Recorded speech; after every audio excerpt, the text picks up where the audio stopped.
Hey class, hope you guys are doing well. It's a beautiful day out today, so I'm going to do the ISO tutorial and we're going to go over what the assignment is outside today.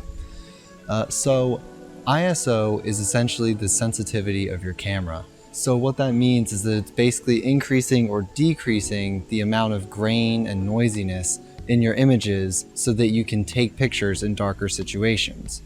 And the easiest way to kind of describe that is just with examples, so I'm just going to get right into the tutorial. So here I've got my camera set up on a tripod, and I'm on manual mode, of course, and so I'll show you what I've got here. So right now I'm at ISO 100, f8, and a 15th of a second, and that's giving me a good exposure. I can just show you that right now. So for this assignment, I want you to keep your aperture exactly the same. I just want you to set it to where you need it and then leave it there for the whole assignment. The only thing that we're going to be changing is the shutter speed and the ISO. So what I want you to do is I want you to take a picture at ISO 100, and then I want you to bump the ISO up 2 stops to 400, then I want you to move it up another 2 to 1600. So we're skipping those middle stops. So instead of going 100 to 200, we're going to skip that and go 100 all the way up to 400. And then instead of 400 to 800, we're going from 400 all the way to 1600. That's so that we can get a good idea of what the ISO is doing over its entire range. So when we bump up those ISOs 2 stops each time, we're going to compensate with the shutter speed, meaning that we're going to make it 2 stops faster. So right now I'm set up at ISO 100 and 1/30th of a second. And I'm going to take that exposure because my meter's right there in the middle. Great. Now I'm going to bump up the ISO from 100 past 200 and all the way up to 400, so 2 stops higher. So now we have 2 stops of extra light. I'll take an exposure just to show you. You can see that that's way too bright. We need to increase our shutter speed by 2 stops. So right now we're at 1/30th of a second. We want to increase that 1 stop to 60 and another stop to 1/25th. And you can see our meter is now in the middle at ISO 400. Great, so we take that exposure. Now we're going to bump our ISO up another 2 stops. So all the way past 800 and all the way to 1600. And again, you can see that our image is way overexposed by 2 stops exactly. So now I'm going to increase my shutter speed some more. We were at a 1/25th of a second. We're going to increase 1 stop to 2/50th and then keep on going all the way to 1/500th of a second. We're going to take that exposure. Great. So now that I've got those images, I'm going to go over to the computer and we're going to talk a little bit about how they look. Alright, so now I've got both of these images in here. On the left here is the ISO 100 image, and on the right here is the ISO 1600 image. So at first glance, you know, they both look pretty okay, but if we zoom in, let's zoom in to 4 on each of these. Alright, so right there.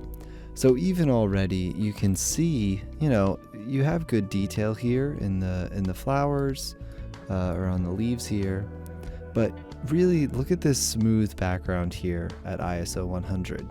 I mean, there's not much of any grain going on here, but if you look over at 1600, you're really starting to get some grain happening. You can see that noise creeping into these really smooth areas. So here at 20, you can really see the noise that you're getting here in the background. It's super smooth at ISO 100. I mean, it looks really good. Over here on 1600, it almost looks like the leaves here are sharper than you get here at ISO 100, but it's actually not really true. It's that you're starting to lose resolution. So zooming all the way in, it may seem like there's more detail in the 1600 image versus the 100 image. But in actuality, there's more resolution and information here that you could sharpen later. Whereas over here at 1600, you're kind of just losing that information. It's starting to get blocky. So that's a reason why you want your ISO to be as low as possible. Okay, so here's another example of two different ISOs. This is from the shutter speed project that you're going to see a little bit later. And this one on the left is at 400, and this one on the right is at 6400, so a very high ISO. And even here, outside of the shutter speed, you can really see a lot of noise, even this far zoomed out at 6400. So let's zoom in. So zooming in, we can really see how much resolution you're starting to lose at these higher ISOs. So zooming all the way into 26 on these, I mean, look how much resolution you have that's still clean and intact at ISO 400 versus 6400. I mean, it's really starting to break up. The shadows aren't smooth in their transitioning anymore, and it's really just a terrible image that will be very hard to process and work with, whereas 400 ISO is still very usable from this camera. Alright class, so now we're going to go into shutter speed. So with shutter speed, I want you guys to be picking a subject that has some motion to it. So you can see here I'm being really exciting and I'm just choosing my ceiling fan because it's moving at a nice fast speed, and the shutter speeds will show off the different amounts of blur that we can get at different speeds. Another option is to use something like a faucet or a hose, or maybe some cars moving on a road. Pick something that, you know, shows off some motion, that has some speed to it, so that we can see how shutter speed affects blur. So I've got my camera set up here, and what I want you guys to do is I want you to pick an aperture that works. For me, that's 2.8 right now. And I then want you to adjust the ISO higher so that you can have faster shutter speeds. And just like the ISO project, I want you guys to be upping the ISO by 2 stops and increasing your shutter speed by 2 stops every time. So I'm gonna give you 2 different versions, one with a tripod and one without a tripod. So right now I am going with a tripod. So I want you to start, right now I'm at ISO 100, but you can pick whatever ISO you need. I'm going to start at 1/8 of a second. So I'm going to take that exposure. Awesome, that's properly exposed, looking great. So now I'm going to increase my ISO by 2 stops. So I'm gonna go to 200, and then go past that to 400. So now we're 2 stops overexposed. And now I'm going to increase the shutter speed past 15th and to 1/30th of a second. And I'm gonna take that exposure. All right, awesome. We're starting to see how that blur is getting less and less. Now we're gonna do the same thing again. We're gonna go from 400, we're gonna go past 800, and we're gonna go to 1600. So 2 more stops overexposed. We're going to increase our shutter speed from a 30th past a 60th to 1/125th of a second and take that exposure. All right, great. And we can see that's really freezing the motion a lot. So if you don't have a tripod, I want you to do the exact same thing, but I want you to start at 1/30th of a second. I know I said you should only handhold at a 60th and above, but I want you to try handholding at a 30th just to see, 1, if you can do it, and 2, kind of how difficult it is. But you're gonna start there at a 30th. And for me to take a picture at 2.8, a 30th of a second, I need to be at ISO 400. So I'm gonna take that exposure, great.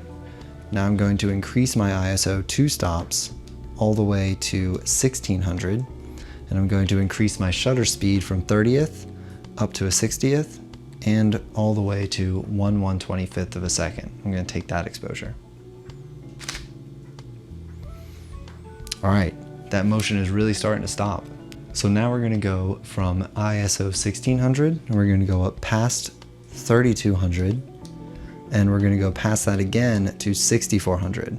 We're going to see a lot of grain in this picture. And we're going to increase our shutter speed 2 stops. So we're going to go past 2/50th all the way up to 1/500th of a second. And now we can see that fan blade is almost completely frozen in the picture. All right, so now I'm going to throw these onto the computer and I'm going to talk to you about how I want you to upload them, and we're going to talk about how that motion looks. So let's take a look at how shutter speed is affecting our images of the ceiling fan here. So this image was taken at 1/8 of a second on a tripod, and it's really blurred out the blades of the fan. I mean, they're basically a complete kind of fogging and a complete blur. There's no fans at all that you can see anymore.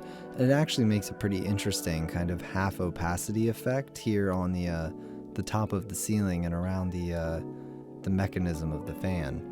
But if we go over to a 1/30th of a second, we start to see those fans. They're still pretty blurry out on the edges where they're moving the fastest, but here inside where they're moving a little bit kind of slower, you can start to make out each individual fan. You can at least count that they're there. Really, a 1/30th of a second isn't really fast enough to be capturing any kind of motion. But if we move over to a 1/25th of a second, now we're starting to be able to stop some of this motion. So at a speed like 125th of a second, you can start to freeze motion, especially if you track the camera with it. So if we were to pan this camera around with the blade of the fan, it would start to freeze that motion. And anything higher than that, you can start to freeze really fast motions. So now let's look at the handheld version. So this one's starting at a 1/30th, so it's a similar exposure to last time, where we're starting to make out the individual blades, but we really have too much movement to kind of freeze anything. So moving up to 125th, that's what we kind of just saw before as well, we're starting to be able to freeze that motion, which is really nice. And if we move up to 1/500th, we are almost freezing that motion.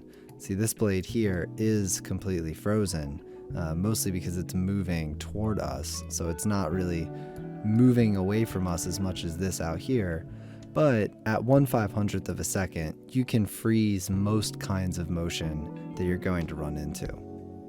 Okay, so now I'm going to show you what I'd like you to do for uploading these images. So here I am in WordPress, and I'm going to make a new post, and the title is going to be ISO and shutter speed assignment. And I'm going to input the settings for all of my photos.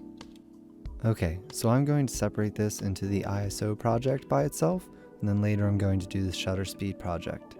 So next I want to add a gallery. I'm going to click on the plus icon here in the top left, and I'm going to come down to media, and I'm going to click on the tiled gallery.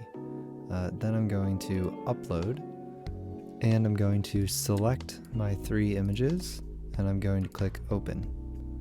So now those images are going to load in there. There's one more thing that I want to do. I want to add an image compare. This is a pretty cool function where we can upload 2 different images.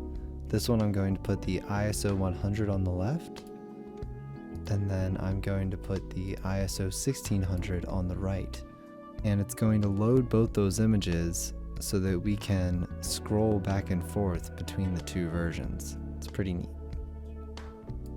And I'm going to add a paragraph in between, and I'm going to say ISO 100 left and ISO 1600 right. Alright, great. Okay, now I have my shutter speeds inputted. I'm going to add another tiled gallery, and I'm going to upload our shutter speed images here. So now I'm going to click below it, and I'm going to add another image compare. On the left, I'm going to add the slowest shutter speed, and on the right, I'm going to add the fastest shutter speed, if that's set. Now, this looks a little weird when I've been trying to upload it, but if we click preview, we can see that everything inputted like it should. So just click the preview button if things look a little weird. I'm going to write the caption, left is 1/30th of a second, and right is 1/125th. Just going to input those settings that we used. All right, and I'm going to preview this again. All right, that's fine to have it on the bottom or the top. Either one is fine. So now we can scroll through and look at the 2 different images, which is pretty neat. We can hit close. And I already published this, but you can click up here on publish or update, and it's going to publish that post. and now we can view it, and awesome. This is exactly what we need to do, and we have our nice image comparing scrollers here, which is pretty cool. So visiting the homepage, we can see that our newest post is right here, and everything looks great, so that's all you guys need to do. Good luck, and let me know if you have any questions.